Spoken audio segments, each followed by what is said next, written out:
میں اس وقت موجود ہوں ایک ایسے گھر میں جہاں پر 1 2 3 4 نہیں بلکہ 60 بچے رہتے ہیں.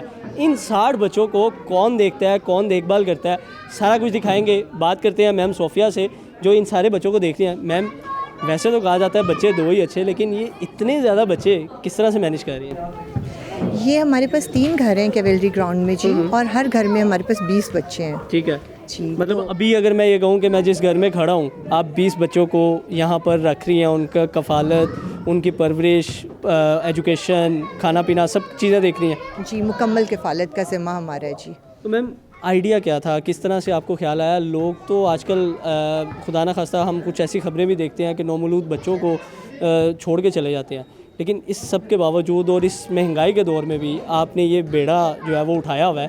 تو اس کے پیچھے ایک آئیڈیا ہوتا ہے نا, مین ایک آئیڈیا, وہ میں جاننا چاہ رہا ہوں. دیکھیں, یہ استطاعت ہوتی ہے جو اللہ تعالیٰ انسان کو دیتے ہیں. یہ توفیق اللہ تعالیٰ کی طرف سے انسان کو ہوتی ہے. اگر میں کہوں کہ یہ شاید میں نے بہت بڑا انیشیٹو لیا ہے تو شاید میں اس قابل نہیں تھی. یہ اللہ تعالیٰ نے مجھے اس قابل بنایا کہ میں اتنے بچوں کا ذمہ لے سکوں. اور ہم نے اس کو رفایتی آرفنیج نہیں بنایا ہے, یہ ہم نے بچوں کے لیے اپنا گھر بنایا ہے. اور بچے اس گھر کو اسی طریقے سے اون کرتے ہیں جیسے وہ اپنے گھر کو اون کرتے ہیں. انہیں پتہ ہے یہ ہمارا گھر ہے, یہ ہمارے بیڈز ہیں, یہ ہماری ماما ہیں, مطلب میں ان بچوں کی ماما ہوں, اور میرے ہسبینڈ ان کے پاپا ہیں, اور میرے اپنے الحمدللہ 4 بچے ہیں. اللہ تعالیٰ نے مجھے 4 بچے دیے ہیں. 2 بیٹیاں ہیں, 2 بیٹے ہیں. وہ ان کے بڑے بہن بھائی ہیں, ان کو یہ آپی اور بھائی کہتے ہیں. ٹوٹل آپ کے 64 بچے ہیں الحمدللہ جی. اور یہ واقعی آپ کو ماما پاپا ہی کہتے ہیں؟ جی, مجھے ماما پاپا ہی کہتے ہیں. بلکہ کہتے نہیں ہیں, بلکہ یہ سمجھتے بھی ہیں, کیونکہ یہ اتنا اون کرتے ہیں مجھے کہ یہ جب اسکول سے آتے ہیں, میں ان سے ملنے کے لیے آتی ہوں, تو یہ اپنی ہر روٹین مجھ سے شیئر کرتے ہیں. ایون کیا ہوا اسکول میں, کس بچے نے کس سے لڑائی کی, کس نے کس کا پینسل باکس لے لیا, کس نے کس کا لنچ کھا لیا, جیسے بچے آتے, اور میں ان کو اس بات سے منع نہیں کرتی. اور ایون ٹو دا ایکسٹینٹ کہ اس میڈ نے مجھے غصے سے دیکھا تھا, یہاں تک مجھے بتاتے ہیں. اور یہ کانفیڈنس میں نے انہیں خود دیا ہے, اور میں دینا چاہتی ہوں, کیونکہ آپ کو پتہ ہے کہ بچوں کو روکنا نہیں چاہیے کچھ بتانے سے. جہاں ہم بچوں کو چپ کرا دیتے ہیں نا, وہیں سے مسائل شروع ہوتے ہیں. تو اب میڈس کو بھی پتہ ہوتا ہے, اسکول والوں کو بھی پتہ ہوتا ہے, ہر کسی کو پتہ ہوتا ہے کہ ہم تھوڑا سا کسی بچے کے ساتھ مس بیہیو کریں گے تو فوراً اپنی ماما کو بتائیں گے, اور ماما فوراً کچھ نہ کچھ ایکشن لیں گی. اچھا, ماما کو تو ہم نے ملوا دیا ہے, پاپا کے بارے میں بھی بتاتے چلتے ہیں تھوڑا سا کہ وہ اس وقت کرنٹ DIG پنجاب ہیں محبوب لیلا صاحب, جو کہ اس وقت موجود نہیں ہے اپنی کچھ مصروفیات کی وجہ سے. انشاءاللہ کبھی ان سے بھی آپ کی ملاقات ضرور کروائیں گے. اچھا, ماما کا تو پیار ملتا ہے, کیا پاپا بھی ان کو پیار دیتے ہیں؟ پاپا ان کو بہت پیار دیتے ہیں, لیکن پاپا اتنا ٹائم نہیں دے پاتے جتنا ماما دیتی ہیں. آبویسلی ان کی جاب ہے, ان کے اور کافی سارے کام ہوتے ہیں. آپ کو پتہ ہے کہ پولیس ڈپارٹمنٹ کے ریکوائرمنٹس فرق ہوتی ہیں, تو وہ ہفتے میں 2-3 دفعہ ضرور ان کے پاس آتے ہیں, ان سے ملتے ہیں. ویکینڈس پہ ان کو شاپنگ کے لیے لے جاتے ہیں, یا کہیں ہم لوگ کھانے باہر چلے جاتے ہیں, ڈنر کے لیے کہیں باہر نکل جاتے ہیں. تو اس طرح سے وہ بچوں کے ساتھ ٹائم اسپینڈ کر لیتے ہیں. یہ جاننا چاہوں گا کہ 60 کڈس اور ہر بچے کی ایک اپنی کہانی ہوگی. کچھ مطلب یہ آپ کے پاس کیسے آتے ہیں؟ آپ ان کو خود اڈاپٹ کرنے جاتی ہیں یا کوئی چھوڑ کے چلا جاتا ہے؟ کس طرح تک سے آپ تک یہ پہنچے ہیں؟ یہ یہاں پہ شروع میں کچھ بچوں کو ہم نے چائلڈ پروٹیکشن بیورو سے لیا تھا, اور اس کے بعد بچے خود بھی آتے گئے, اور کچھ جیسے ہمیں پتہ چلتا ہے, ہمیں کوئی بتائے کہ کسی جگہ پہ بچے جو ہیں وہ اس طرح سے ان کے پیرنٹس نہیں ہیں یا وہ مشکل حالت میں رہ رہے ہیں, تو ہم ان کے پاس جاتے ہیں. ان کے جو رشتہ دار ہیں یا ان کے اگر والدین میں سے کوئی حیات ہے تو پھر ہم ان سے بات کرتے ہیں, ان کو بتاتے ہیں کہ ہم کیا کر رہے ہیں, تو پھر وہ اپنی مرضی سے اپنے بچوں کو ہمارے پاس چھوڑ دیتے ہیں. اور آپ نے بتایا کہ آپ ایک اپنا گھر والا ماحول دے رہے ہیں ادھر, اس میں کیا کیا چیزیں آ جاتی ہیں؟ مطلب ایک بچہ جو ہے وہ اس کو صبح کے ٹائم دودھ بھی چاہیے, اس نے ناشتہ بھی ٹائم پہ کرنا ہے, اس نے اسکول بھی جانا ہے, اسکول سے آگے کھانا بھی کھانا ہے, ٹیوشن بھی جانا ہے, پھر رات کو اس نے اسٹوری بھی سننی ہے. تو کیا یہ ساری چیزیں ملتی ہیں؟ بالکل جی, یہاں پہ بچوں کا باقاعدہ اسکیجول بنا ہوا ہے. اس میں یہ ہوتا ہے کہ صبح یہ بچے اٹھتے ہیں, ناشتہ کرتے ہیں, اس کے بعد ان بچوں کا اسکول ٹائم ہوتا ہے, تیار ہوتے ہیں, شاور لیتے ہیں, یہ اسکول چلے جاتے ہیں, واپس آتے ہیں اسکول سے, آ کے یہ بچے لنچ کرتے ہیں. اس کے بعد جیسے ابھی ونٹرز تھے تو پھر تھوڑی دیر کے لیے یہ بچے باہر ہی تھوڑے گراؤنڈ میں کھیل لیا کرتے تھے. دھوپ بھی ذرا اچھی ہوتی ہے بچوں کے لیے, وٹامن ڈی بھی. اور اس کے علاوہ پھر قاری صاحب آ جاتے ہیں بچوں کے, وہ ان کو پڑھاتے ہیں. اس کے بعد ہماری سائیکالوجسٹ ہیں, اور ایک ہماری ٹیچر ہیں جو گھر پہ آتی ہیں, بیکاز آپ کو پتہ ہے کہ ہمارے بچے بھی جب اسکول جا رہے ہوتے ہیں تو بھی گھر پہ انہیں توجہ دینا, پڑھانا ضروری ہے. تو یہاں پہ دوپہر سے لے کے پھر شام تک ہماری سائیکالوجسٹ اور ہماری ٹیچر ان بچوں کے ساتھ ہوتی ہیں. اچھا میم، ساتھ ساتھ تھوڑا سا اندر بھی دیکھیں گے، بات بھی کرتے چلتے ہیں. میں یہ جاننا چاہتا ہوں کیا ان بچوں کی کوئی ایج لمٹ بھی آپ نے رکھی ہے؟ ان بچوں کی جب ہم نے سٹارٹ میں یہ کام شروع کیا تھا تو اس وقت ان بچوں کی جو ایج لمٹ تھی وہ تھی 3 to 5 ایئرس. ٹھیک ہے. اس کی ریزن یہ تھی کہ 3 سال سے چھوٹا بچہ پالنا مشکل ہوتا ہے اور 5 سال سے جب بچہ بڑا ہو جاتا ہے تو اس کی برین کی ڈیولپمنٹ ہو چکی ہوتی ہے، اس کی پرسنالٹی بن چکی ہوتی ہے.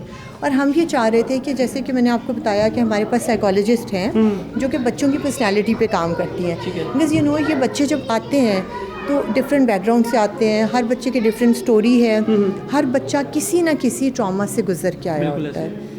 تو ہمارا یہ جو ایک مقصد تھا وہ یہ تھا کہ ان بچوں کی پرسنالٹی کو اتنا گروم کریں کہ یہ بچے جب بڑے ہوں نا تو سوسائٹی میں آگے جا کے پازیٹیو کنٹریبیوشن دے سکیں اپنا، نہ کہ یہ کہ اپنی محرومیوں کا بدلہ بڑے ہو کے لیں یہ سوسائٹی سے. یہ آپ کے پاس کتنے عرصے تک رہیں گے اور اس کے بعد ان کی ذمہ داری کون اٹھائے گا یا کس کے پاس آپ ڈیلیور کریں گے ان کو؟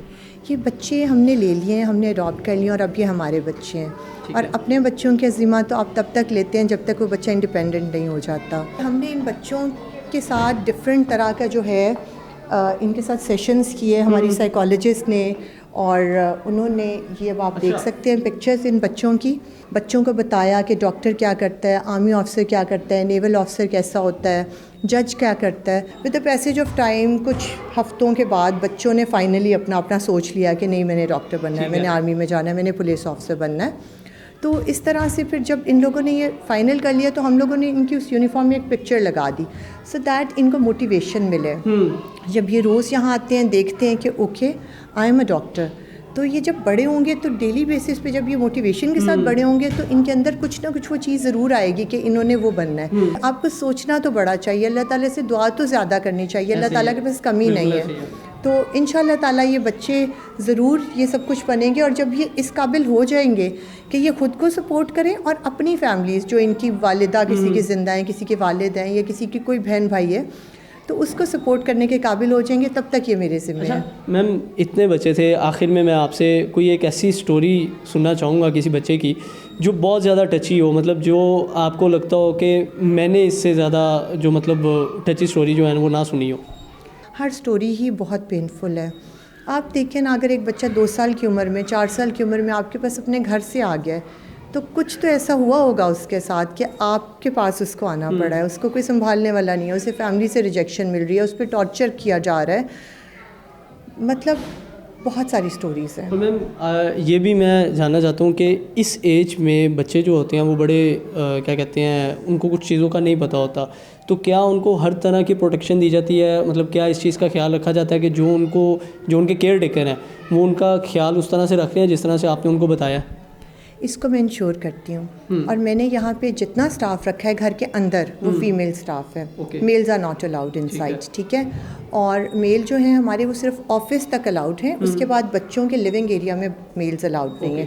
ہماری سویپرس جو ہے خاتون ہے، ہماری کک خاتون ہے جو کچن میں ہوتی ہے، اور ہماری مدر میڈس اور جو میڈس ہیں وہ خواتین ہیں، ٹھیک ہے. اس کے علاوہ ہمارے پاس کیمراز ہیں، CCTV کیمراز جو ہمارے ہیڈ آفس میں ہر وقت دیکھے جا رہے ہوتے ہیں، اور میرے فون میں بھی ہیں. میں بھی کبھی صبح اپنے بچوں کو اسکول چھوڑنے جا رہی ہوتی ہوں، اس وقت آ جاتی ہوں، سرپرائز وزٹس رکھتی ہوں. کبھی رات کو یہ بچے بیڈ ٹائم ہوتا ہے اس وقت آ جاتی ہوں، کبھی دن میں، اور میں بتا کے یوزلی نہیں آتی سو دیٹ میں آؤں اور مجھے وہی ماحول ہر دفعہ ملے جو میں ایکسپیکٹ کرتی ہوں کہ ہونا چاہیے. تو الحمدللہ ہمارا اسٹاف بھی بہت اچھا ہے اور ان میں بھی ایک جذبہ ہے یہ سب کچھ کرنے کا. اور ہم لوگ زیادہ تر جب اسٹاف کو ہائر کرتے ہیں نا تو اس میں بھی ہم یہ چیز پہلے انشور کرتے ہیں کہ صرف کام کے لیے وہ کام نہ کریں، ان میں جذبہ ہو ان بچوں کے لیے کہ زندگی بہت مختصر ہے، آپ دوسروں کے لیے آسانیاں پیدا کریں. جس بھی صورت میں آپ کسی کے لیے آسانیاں پیدا کر سکتے ہیں، خوشیاں بکھیر سکتے ہیں، آپ وہ کریں. بہت خوبصورت بات کی ہے میم صوفیہ نے. آپ کو سارا گھر جو ہے وہ دکھایا ہے کہ کس طرح سے یہ بچوں کی جو کفالت ہے، پرورش ہے وہ کر رہی ہیں، اور یہ بیڑا انہوں نے خود اٹھایا ہے. اس میں کسی قسم کی کوئی جو ہے وہ کسی سے ہیلپ نہیں لی جا رہی. اور بچے جو سب سے خاص بات ہے، بہت سے آرفنیج آپ نے دیکھے ہوں گے، وہاں پر بچے جو ان سے ہیں وہ ان کو ہر چیز پرووائڈ تو کی جاتی ہے، لیکن ایک ماں اور باپ کا جو پیار ہے نا وہ نہیں دیا جاتا. تو سب سے یونیک چیز جو تھی وہ اپنا گھر میں مجھے دیکھنے کو ملی ہے. امید کرتے ہیں اس طرح کی مزید ویڈیوز بھی آپ کو دکھاتے رہیں گے. مجھے دیجیے اجازت، اللہ حافظ.